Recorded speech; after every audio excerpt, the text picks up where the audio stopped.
Saudações, pessoal de casa! Gratidão por ter vocês aqui. Estamos começando agora mais um episódio do Boteco Criativo.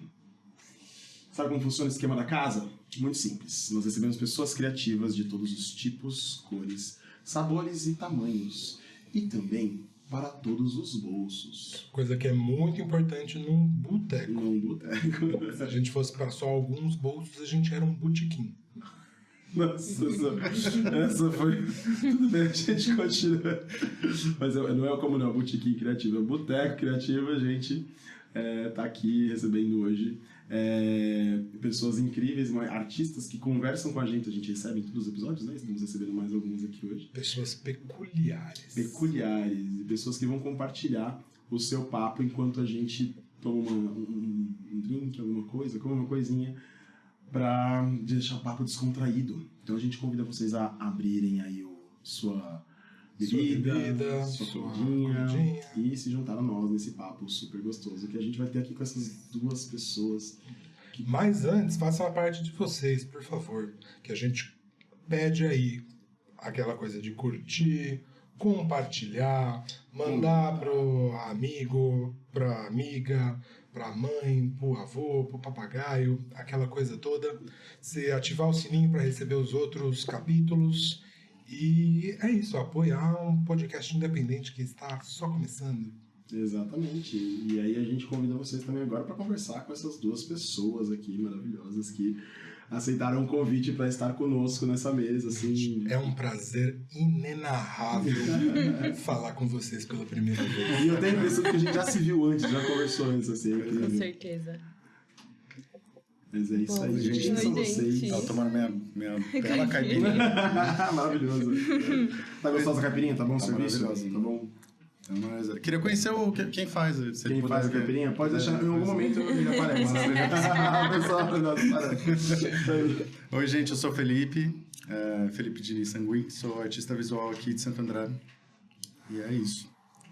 Bom, eu sou a Vicky, nascida, criada, defensora de São Bernardo, cidade dos Batateiros.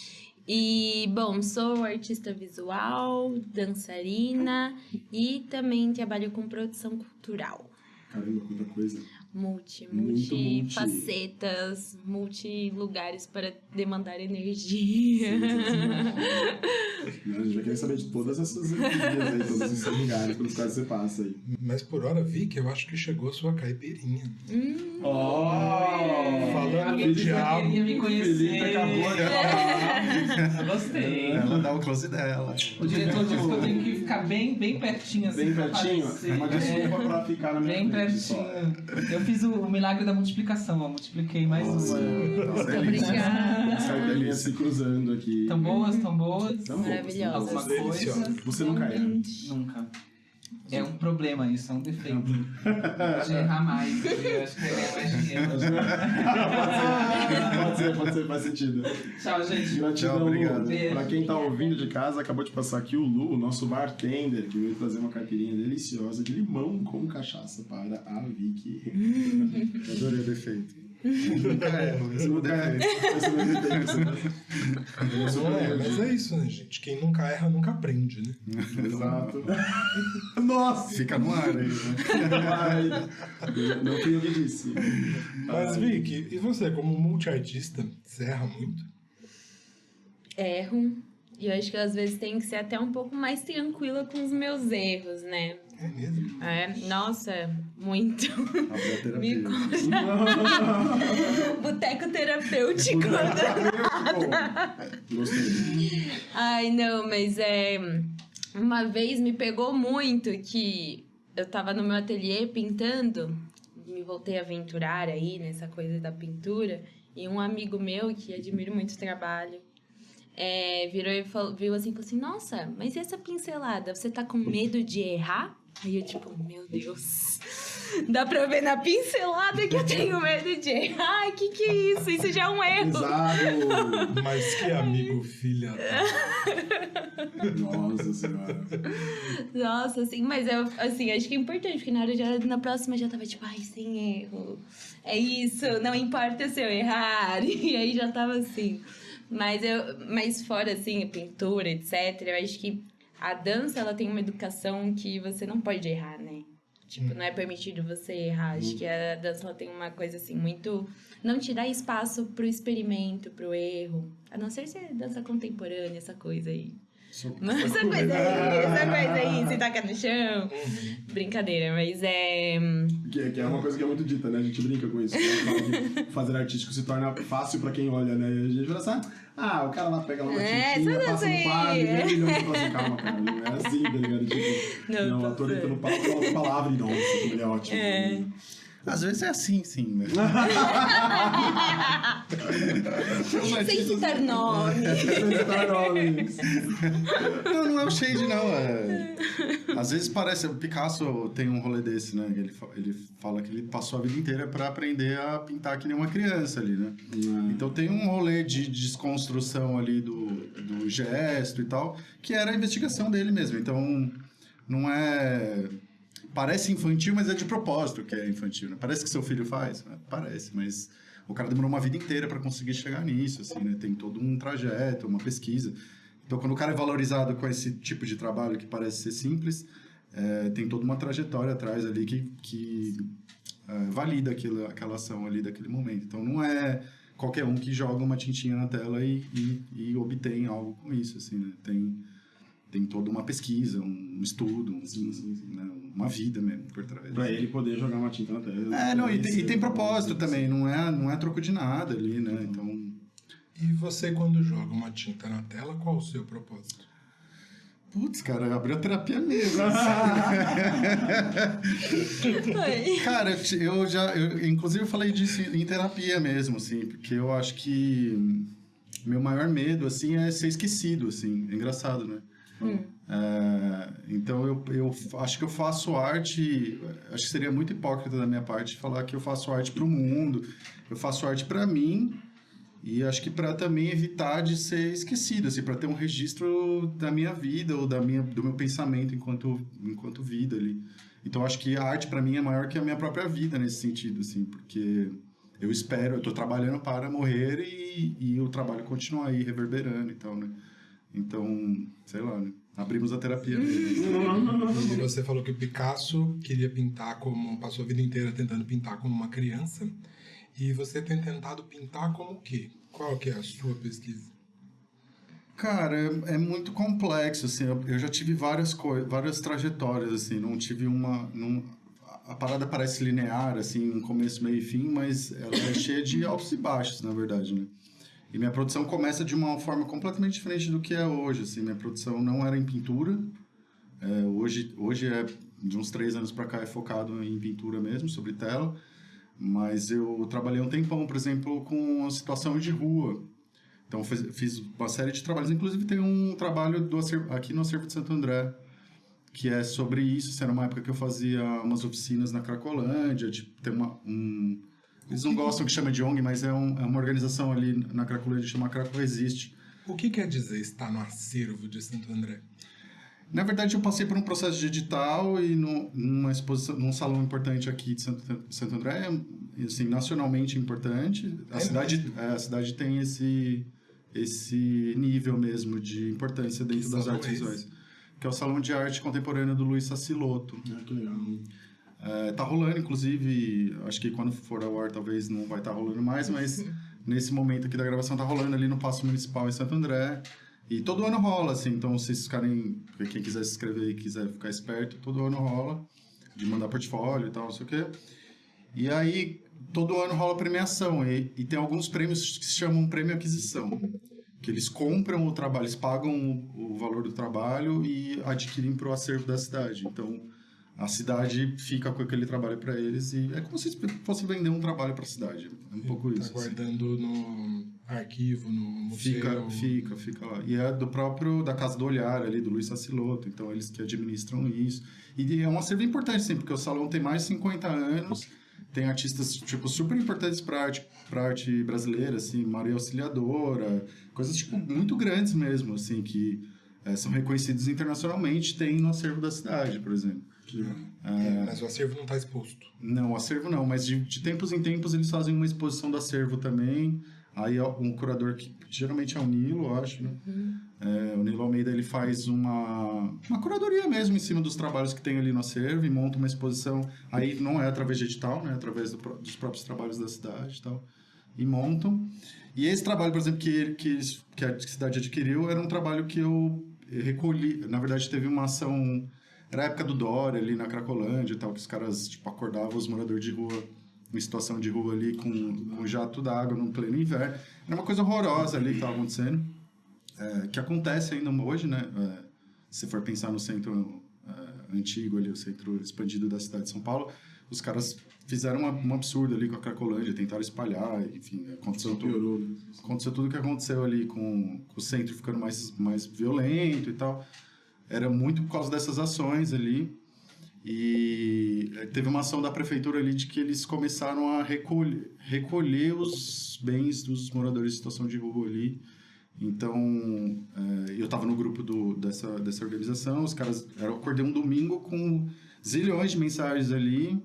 Aí eu peguei e fui pro centro na hora, cheguei bem no final já da ação, tinha uns caminhões da prefeitura cheios de cobertor, barraca, não sei o quê. Eu comecei a pegar de volta essas coisas. Então, na hora que teve a ação, os moradores de situação de rua começaram a atear fogo. Eles estavam na Praça Princesa Isabel, ali perto de onde era a Cracolândia antigamente. E começaram a atear fogo e veio o bombeiro e atacou a água e virou um lamaçal aquilo. Então os cobertores todos cheios de barro ali, eu peguei isso de volta e fiz um trabalho que era, eu lavava esses cobertores à mão e depois da exposição eles eram dobrados, assim, todos com um cheirinho de amaciante, assim, bem forte, de limpeza ali, e um aquário do lado, assim, um tanque do lado com a água que eu usei para lavar eles, então uma água super barrenta, suja, assim, querendo discutir um pouco sobre higienização social e essas questões. É um trabalho que foi adquirido pela cidade, por exemplo. Então, em algum momento, depois dessa premiação, eu ganhei uma grana, né, disso aí, eu precisava pagar umas coisas que, enfim, a gente, enquanto artista, tá no corre. Só que eu achei um pouco fajuto da minha parte, assim, fazer isso, assim, pegar essa grana, porque eu tava... Eu tava mó tocado com o que você falou, com a descrição que você deu, e você achou fajuto.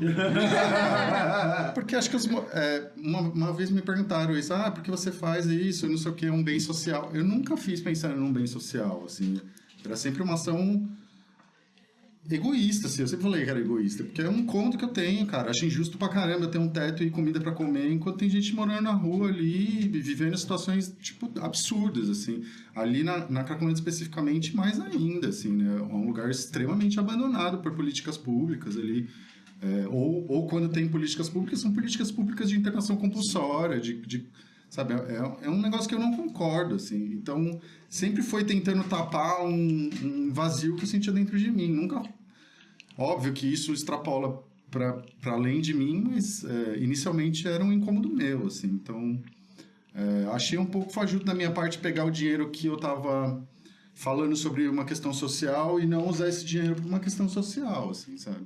Isso me deu um baque, assim, eu fiquei uns 2, 3 anos sem produzir nada. Caramba. Porque eu não sabia pra onde ir, assim. Tipo, falei, mano, eu não quero mais fazer isso, porque não acho sincero, assim, sabe? Eu não posso usar uma questão social da qual eu não vivo pra ganhar dinheiro em cima e usar esse dinheiro pra mim, assim, sabe? Não faz sentido. Aí que entrou a pintura, assim. Foi aí que comecei a pintar e tentar outros caminhos e tal. Comecei a fazer colagem e tal. Então, minha pintura começou a falar mais sobre os meus incômodos de uma maneira geral, socialmente falando, assim.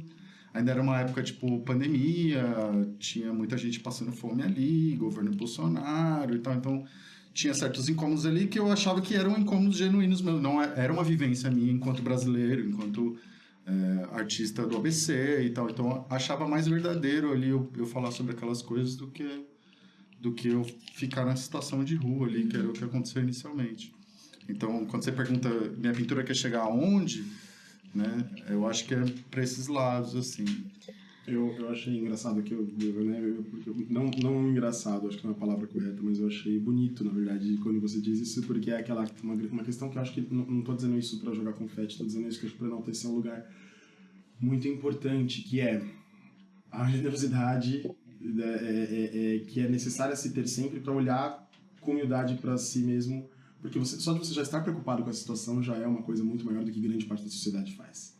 Então, de você olhar para isso já é um mega lugar super relevante para... A gente é ensinado a não enxergar, na verdade, essas coisas. Isso, a gente é ensinado a não enxergar, então as pessoas passam por cima e tropeçam no mendigo na Paulista e falam, putz, acho que era uma pedra, né? E, tipo um saco de lixo, e é uma pessoa deitada e dormindo.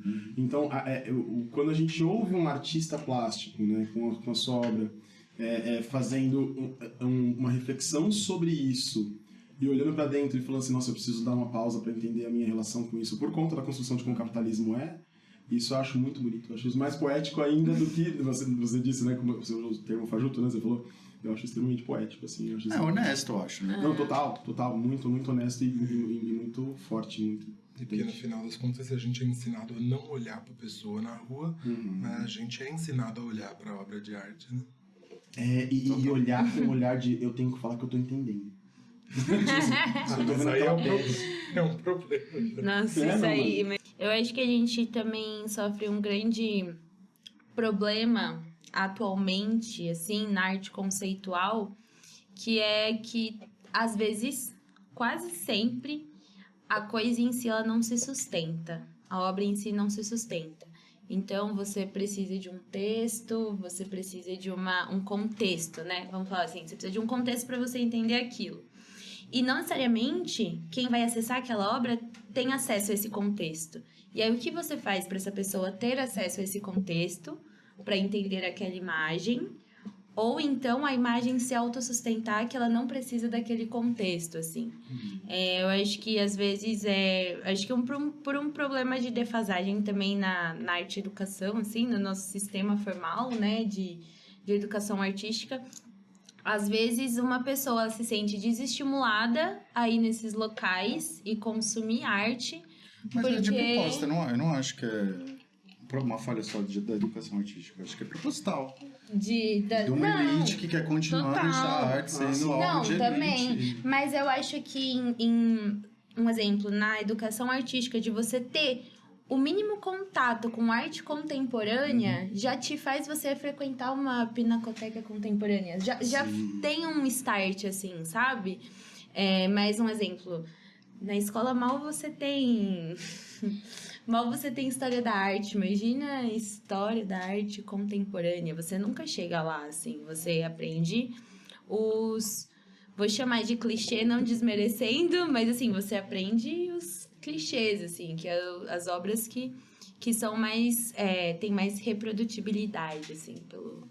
Eu concordo com você nesse ponto, mas também eu acho que ficou entre meio os dois, assim, porque esse lugar, eu acho que todo mundo consegue compreender. Exato. Né? Passa por todo mundo, se a pessoa experiencia e vive esse lugar, ela consegue compreender, mas como faz falta uma formação que vire e fale assim, olha tudo que esse artista consegue olhar e trabalhar, pra não ser o cara, pra não virar essa história de que, o cara pega um pincel, vai lá e pinta. Né? Tipo assim, não é, o cara tem um trabalho, tem uma pesquisa, tem essa profundidade que você falou, pra poder chegar lá, passar o pincel e pintar. Não, eu concordo, mas é que eu acho que, de fato, o ambiente é exclusivo, ele não é inclusivo. Não. Assim, por várias populações, não é só por questão de grana, ou... Tem um rolê assim, tipo, você entra num lugar e não tem preto, por exemplo. É meio bizarro, sabe? Tipo, como assim, cara? Esses lugares deviam ser... São lugares públicos, as pessoas deviam se sentir à vontade. Mas elas não se sentem. Não se sentem porque tem muito ego envolvido, tem muito dinheiro ali também envolvido.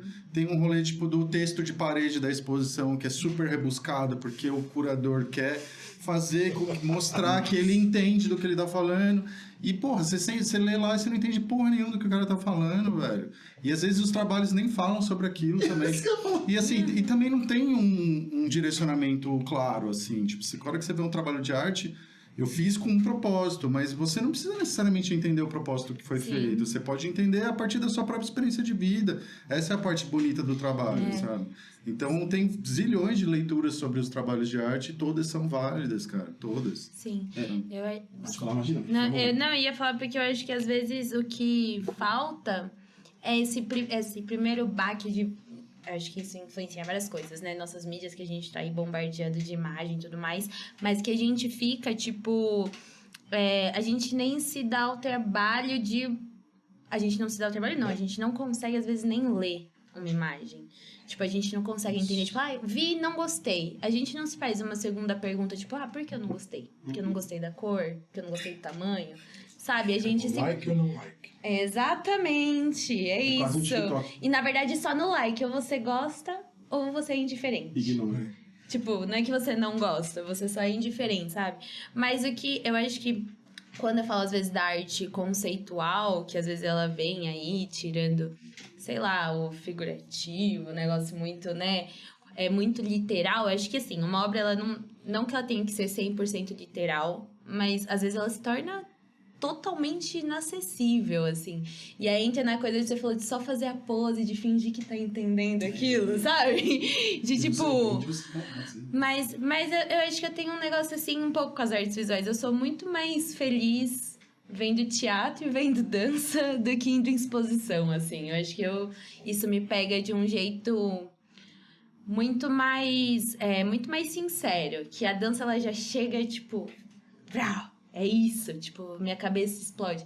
Não que nas artes visuais, tanto na linguagem de pintura, performance, escultura, não me chegue, mas ela vem primeiramente de forma muito estética. Aí, se o trabalho me agrada esteticamente, se eu acho bonito, aí eu entro mais, sabe? Eu fico mais que 5 segundos parado na frente dele. Então, acho que são cuidados que a gente, quanto artista, a gente tem que ter, porque eu não acredito também na mensagem certa de uma obra. Eu acho que isso não... Cada um tem a releitura com base aí no que você vive, mas ela tem que dar umas pistas, né? Aquelas sugestões. Eu acho que é isso, assim. Pra onde, tipo, seja de cor, tipo, o que sugere, sabe?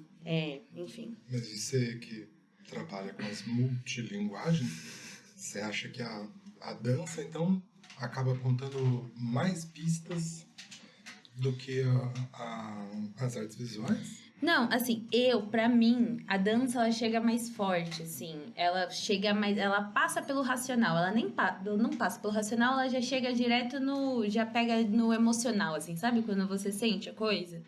Mas eu acho que também tem a ver um pouco porque o que eu me identifico mais. Mas eu acho que, assim...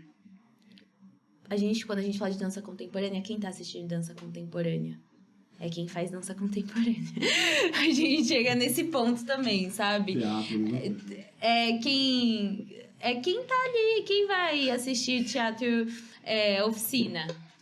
É quem tá no teatro, dificilmente. É quem cresceu com uma família que vai ao teatro. E se você nunca foi ao teatro? E você vai a primeira vez no oficina?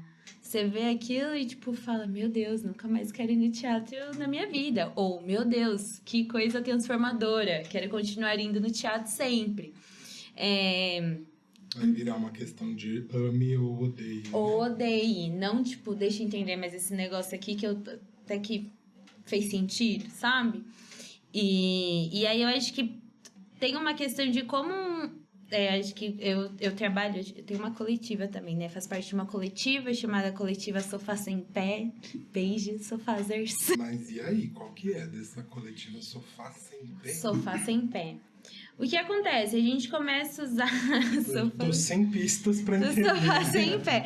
Então, eu vou contar só uma curiosidade, que a gente usava um sofá na nossa primeira temporada aí, que chamava Um Espetáculo Vazio do Meu Sofá, e ele ficou sem pé no meio da temporada, perdeu os pés, tadinho. A gente empurrava ele muito para um lado e pro outro.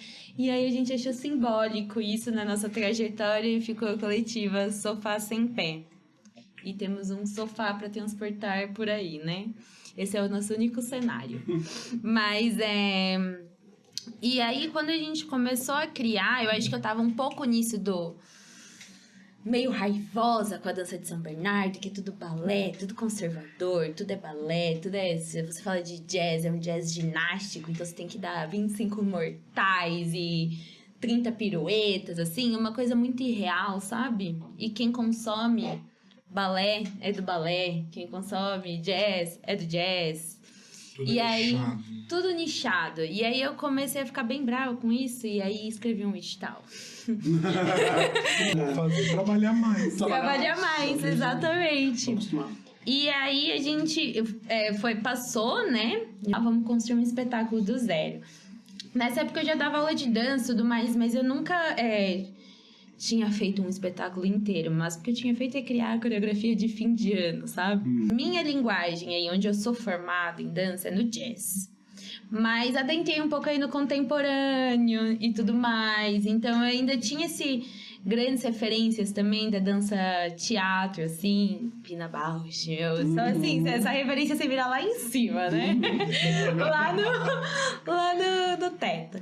E aí eu comecei a falar, tá, então, mas o que vai ser história? E aí o que a gente percebeu? Aí a gente colocou o espetáculo no mundo. Foi um espetáculo, foi uma temporada de 7 sessões. Na Fábrica de Cultura de São Bernardo. Como o público de São Bernardo recebeu? Então, aí que tá a questão. A galera vinha assim com a gente em prantos, chorando. Tipo... Eu chorei também. Jura? Legal. Você assistiu, né, amigo?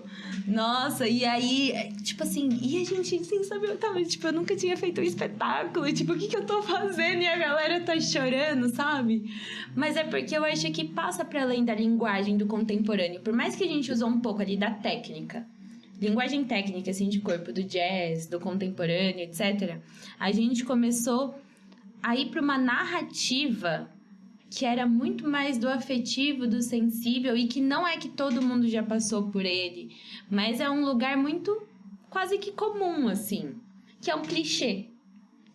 E eu acho o clichê, às vezes, importante, porque ele abre portas, assim, porque eu tô falando de outras camadas numa narrativa que ela tá meio clichê ali. Então, e é isso, passar o racional de uma dança cabeçuda. Não é que não tem estudo sobre isso, não é que a gente não tem uma pesquisa, mas o cuidado de você entender como aquilo chega ao público de São Bernardo, que tá ali numa quinta-feira indo no teatro, sabe? E as coisas mudaram muito a partir desse edital contemplado? Muito.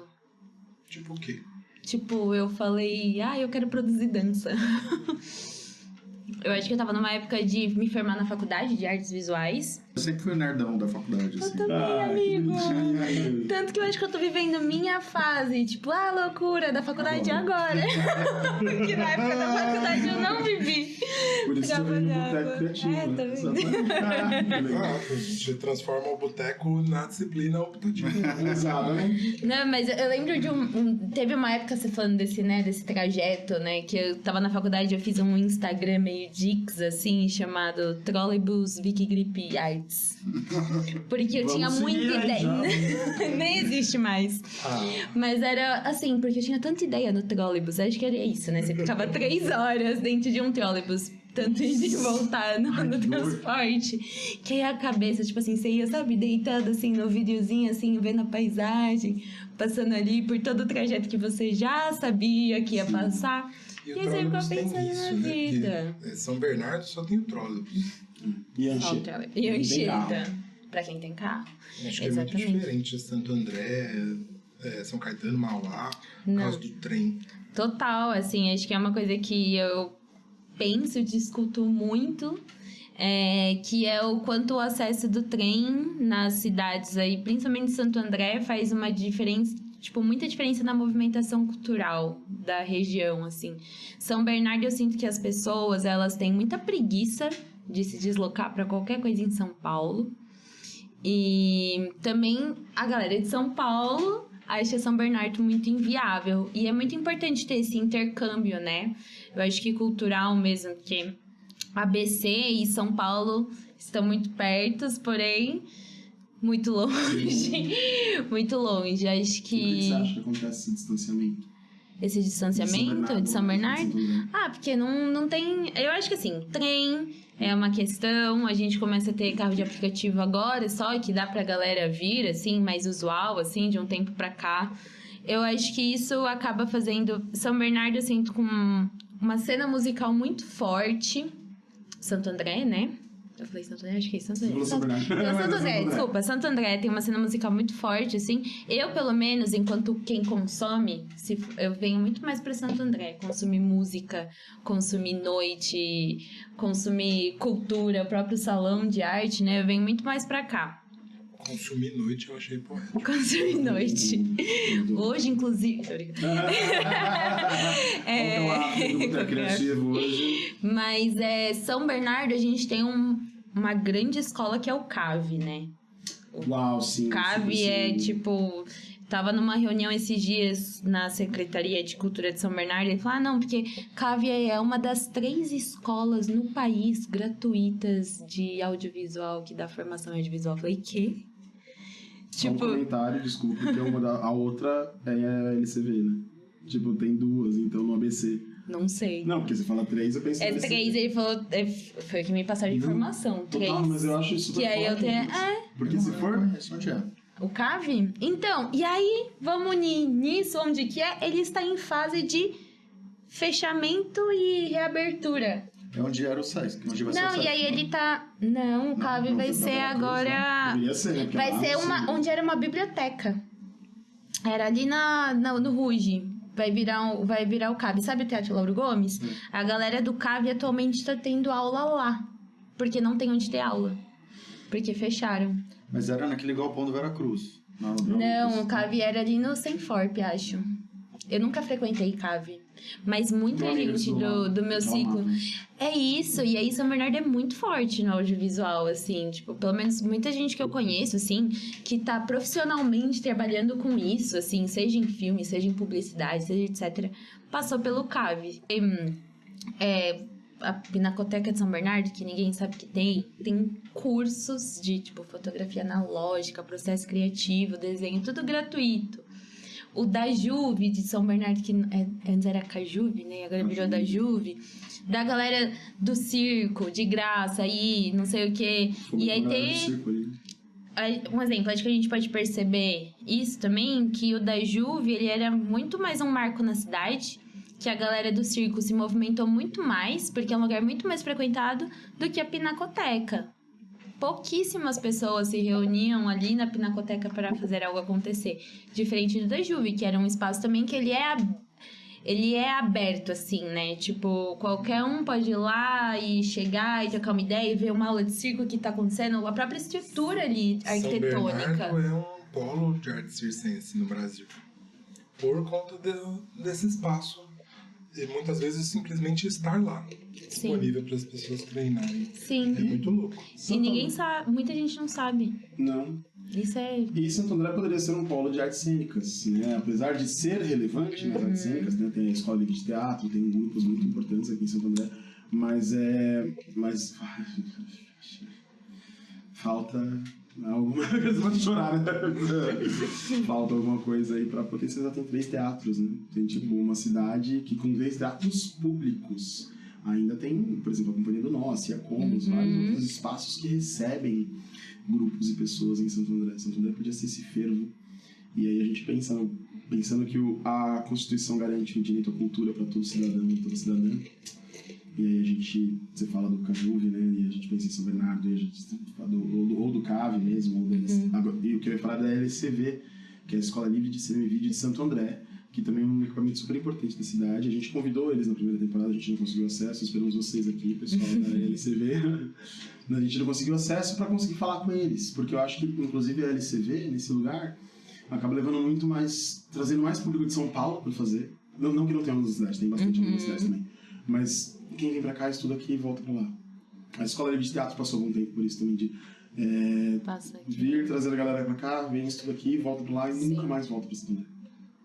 E isso pra pessoas bairristas como nós Total. é dolorido, né? Porque você fala assim, cara, é a minha cidade que não floresce dentro de uma área que eu amo, porque falta, não digo nem talvez investimento, falta investimento, obviamente, mas falta estratégia.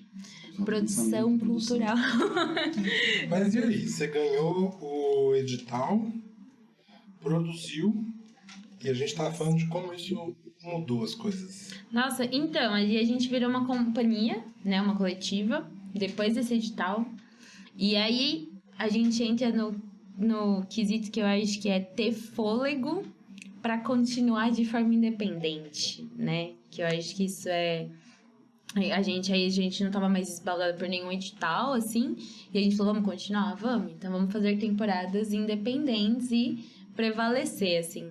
E isso começou a abrir muito minha cabeça em relação a formas de se propor as coisas, de propor espaços não convencionais, assim, de sair do teatro, porque nosso espetáculo não era para acontecer em teatro.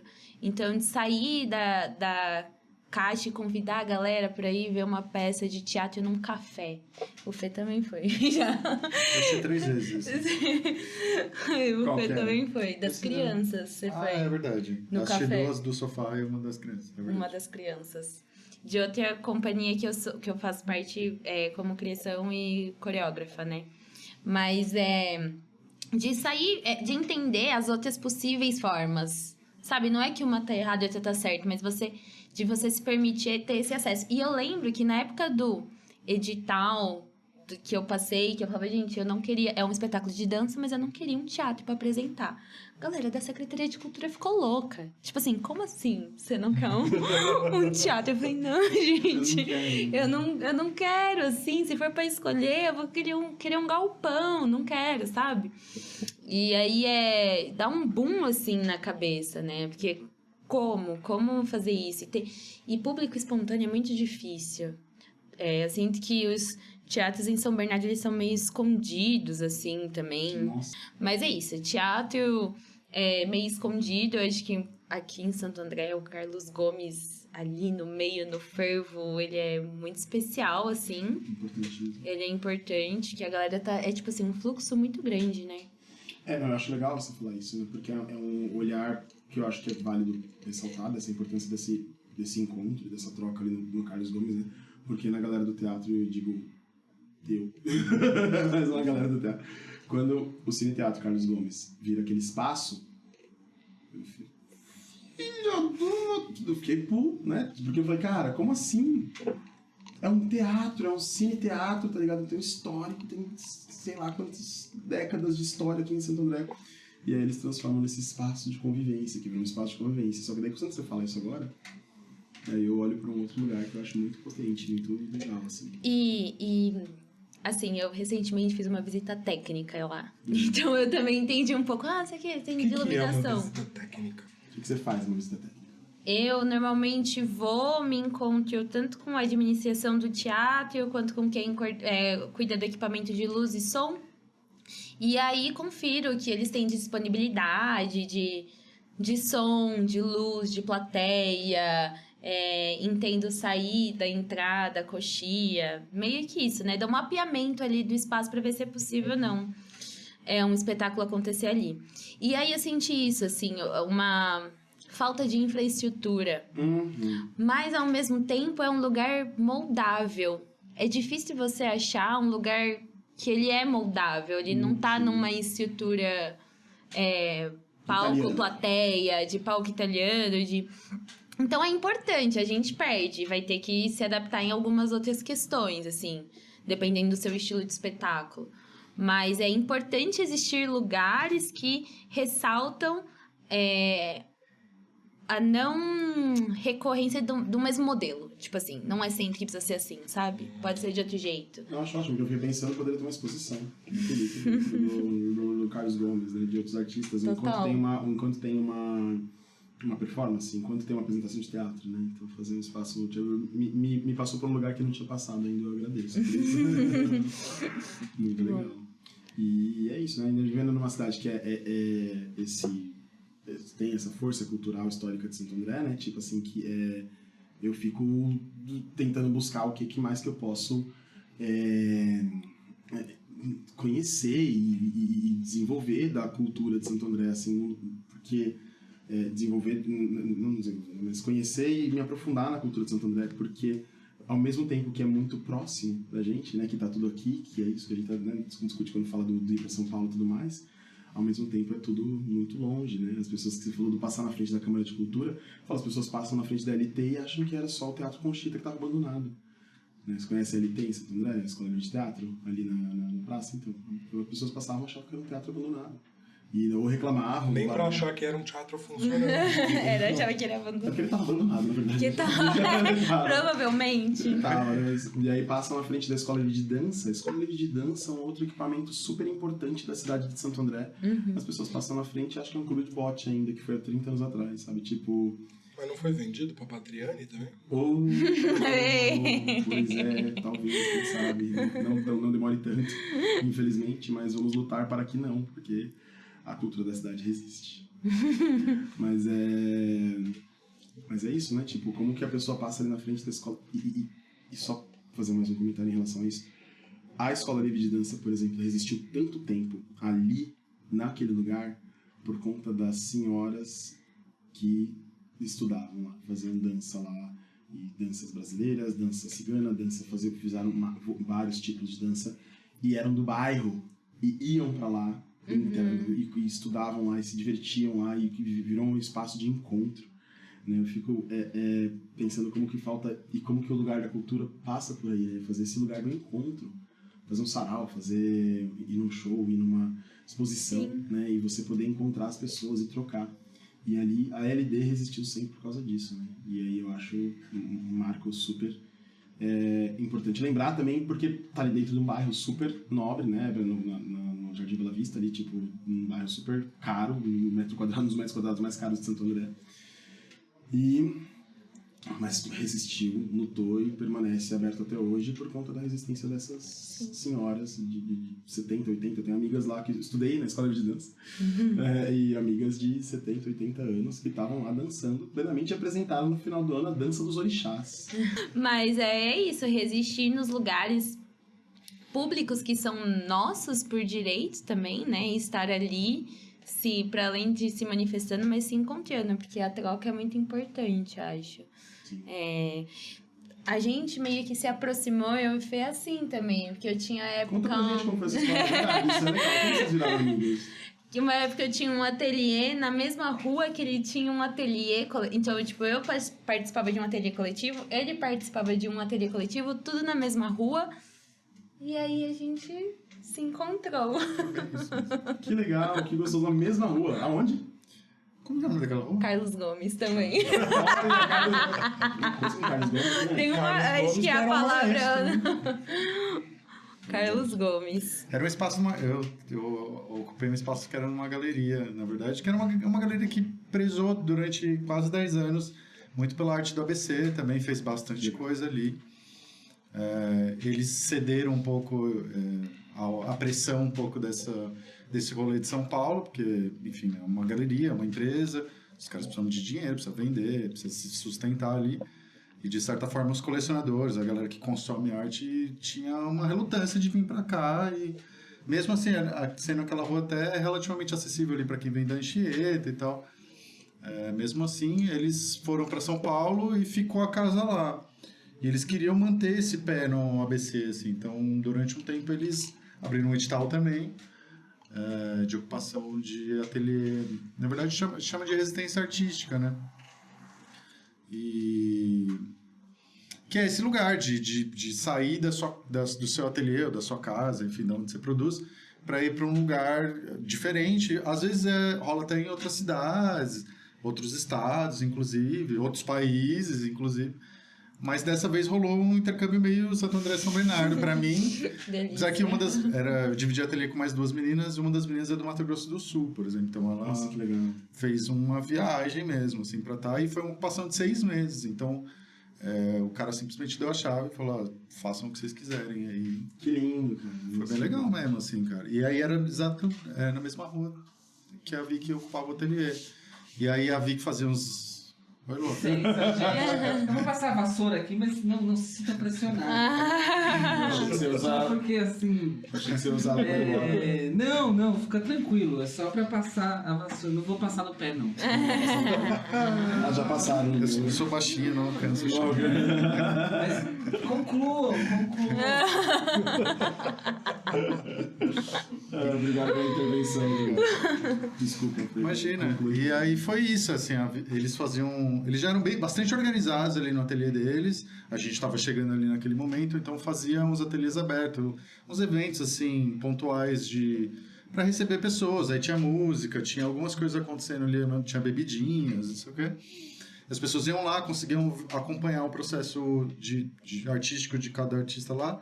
Eram 7 artistas na época? Nossa. Acho que sim. 7, 8? Ah.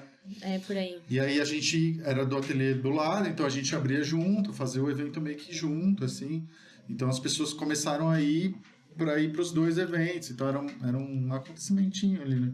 E a Vicky também trabalhava de produtora nessa galeria, então, por exemplo, a gente finalizou a residência com uma exposição na galeria. A Vicky foi a pessoa que viabilizou tudo para acontecer a exposição, então... Multiartista e produtora. Produtora cultural, tá bom. Mega produtora mesmo. Mega produtora. É mesmo? Muito legal, gente. Gente, e assim, o gerente, o dono do bar, tá no nosso Fechando. pé pra fechar a conta. Já para não dar até o Lu aqui pra dar uma varrida. Vocês querem deixar alguma saideira? A saideira, o que vocês deixam? Um último recado? Uma última coisa a dizer? Um último comentário? Uma última revolta? Uma última defesa de São Bernardo? Eu Além de, acho. por favor, dizerem pra gente as redes sociais de vocês. A gente quer que esse público maravilhoso também siga o trabalho desses artistas incríveis aqui, então. Ocupem, né? Ocupem lugares públicos, consumam arte da sua região, fortaleçam artistas da sua região. E minha rede social é @VickyDonatangelo. Você quer soletrar pra gente? Nossa, Donatangelo. É tipo jeito que Tartarugas Ninjas Donatello com Michelangelo. Adorei a junção! Adorei! Isso Eu mesmo. confesso que eu pensei na piada infame, mas eu não fiz. Já tô acostumada, já. E vou deixar também a @ da nossa coletiva, que é @coletiva sofá sem pé. Amém. Seguindo todo mundo aí. E você, Felipe? Eu acho que fica meio chovendo molhado, assim, porque acho que o pessoal que já acompanha vocês é um pessoal que já tá ligado nas coisas que acontecem. Então, acho que a gente tinha que dar um jeito, na verdade, de extrapolar a bolha mesmo, assim. Acho que o que vocês fazem aqui já é bastante coisa caminhando para esse lado, assim, né? Mas é isso, assim, levem seus amigos.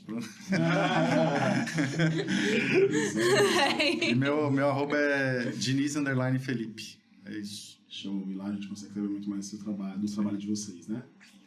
Obrigado, gente. E vocês querem falar mais alguma coisa? Deixar algum recado? Não? Algum projeto futuro pro final de ano pra acompanhar nas redes? Quero agradecer o Luan pela caipirinha maravilhosa. Caipirinha maravilhosa de Lu. Então a gente vai encerrando o episódio agradecendo a presença de vocês. O boteco fechou. O boteco fechou.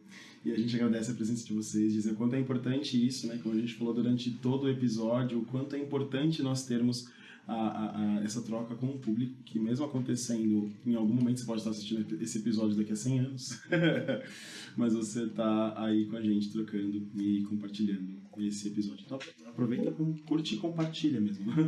Sim, ativa o sininho para receber os próximos episódios. Se inscreve no nosso canal, né, ou na plataforma que você estiver, e acompanhe os próximos episódios aí da segunda rodada do Boteco Criativo, que inclusive, né, a gente falando aí de leis de fomento e tudo mais, está sendo patrocinada, né, apoiada e bancada pela Lei Paulo Gustavo, da Secretaria de Cultura de Santo André. Então, a gente agradece, deixa nosso agradecimento e seguimos aí. Muito obrigado a vocês pela presença, Obrigada gratidão. a vocês pelo convite. E Obrigado, gente. até a próxima. Um beijo. Valeu.